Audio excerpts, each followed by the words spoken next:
Muy bien, nos toca ver ahora el tema 25, formas y solemnidades de los testamentos. El testamento es ad solemnitate y no solo ad probatione. No es posible confundir forma con solemnidad.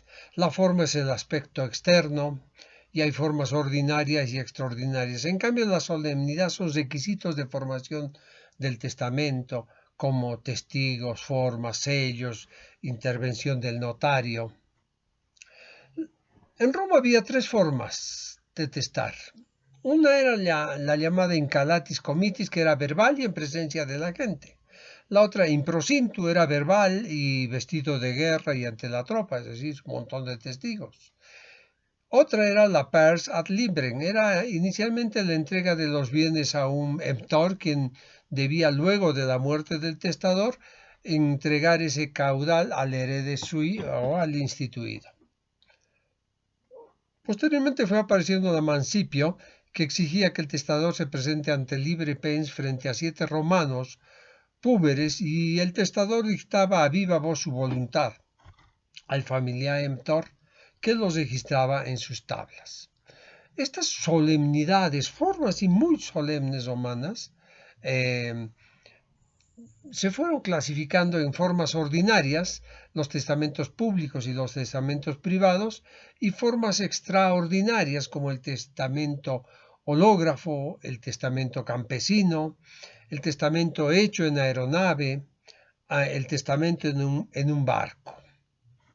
Pero básicamente se mantiene o se aumentó la libertad en las formas de pensar. Esta libertad obviamente que no es total, se manifiesta solo en los testamentos ordinarios. En los especiales no se puede tener esa libertad porque hay que sujetarse a las formas obligadas. Pero sí hay independencia de las formas, ya que el testamento otorgado ante notario no puede pretender utilizar las formas del testamento abierto. En los testamentos especiales no se podrá utilizar la forma del testamento, por ejemplo, el testamento campesino. En nuestro código esto de las formas, de las formalidades, no está explícitamente determinado, sino que de manera implícita en el artículo 1126 se habla de las clases de testamentos. Lo leo. Primero, los testamentos pueden ser solemnes y especiales. Solemne es el que se celebra con las formalidades exigidas por la ley especial. Por la ley. Especial es es aquel que no exige otros requisitos, bastando que conste la voluntad del otorgante en los casos determinados que la ley señala. Segundo, los testamentos solemnes pueden ser cerrados o abiertos. Fíjense ustedes que es claro, los vamos a ver todos ellos. ¿Qué ley se aplica en el espacio y en el tiempo? En el tiempo es la ley que está vigente. En cuanto al territorio hay varias hipótesis. Habíamos visto muy someramente el testamento otorgado en territorio nacional por nacional o extranjero. Este testamento ha sido otorgado en el extranjero, pero va a surtir sus efectos en Bolivia.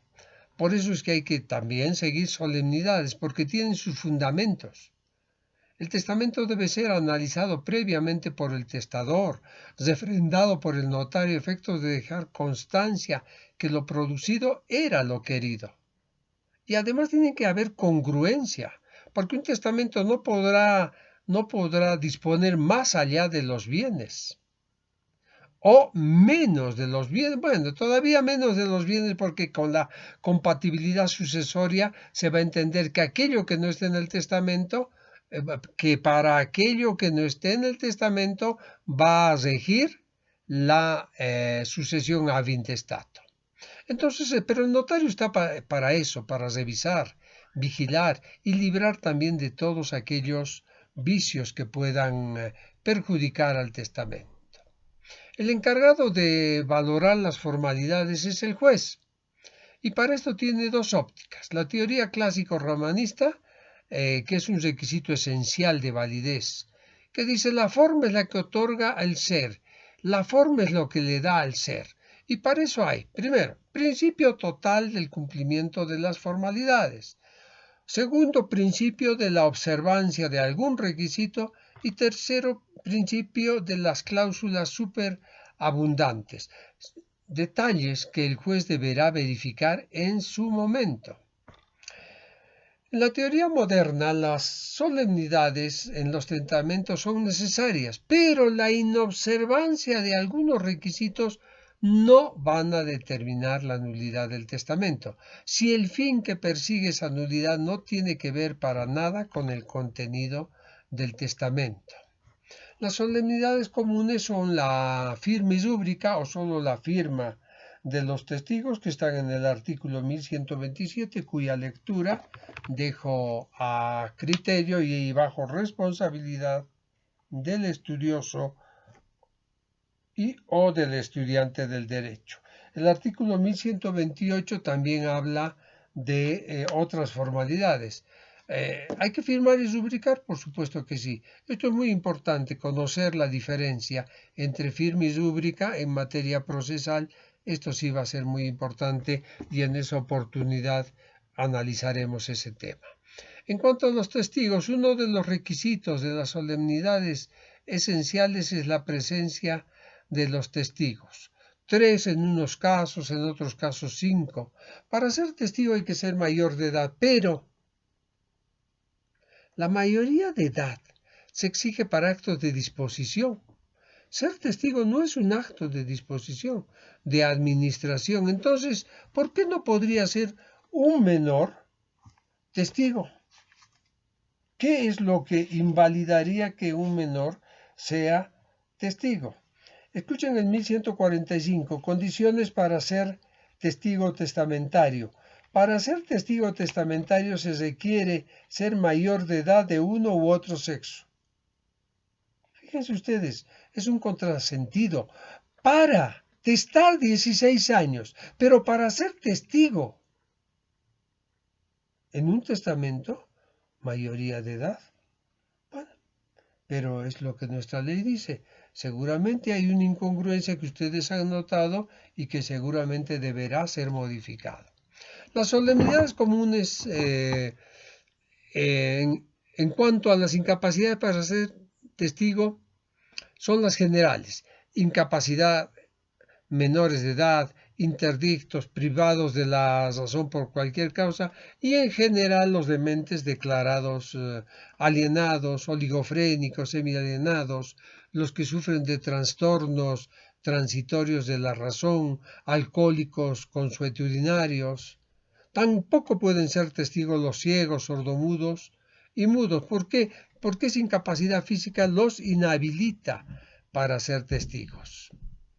No van a poder en alguna manera dar fe de lo que están viendo o determinar si es un testamento escrito que está de ahí, de oídas, ser testigo de oídas. Está muy difícil. Las solemnidades comunes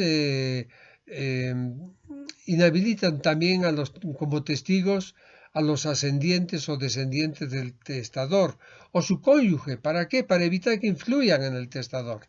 No pueden ser testigos los instituidos ni legatarios ni albaceas, porque el testamento es un acto de libertad. Hay que garantizar la libertad en el otorgamiento del testamento.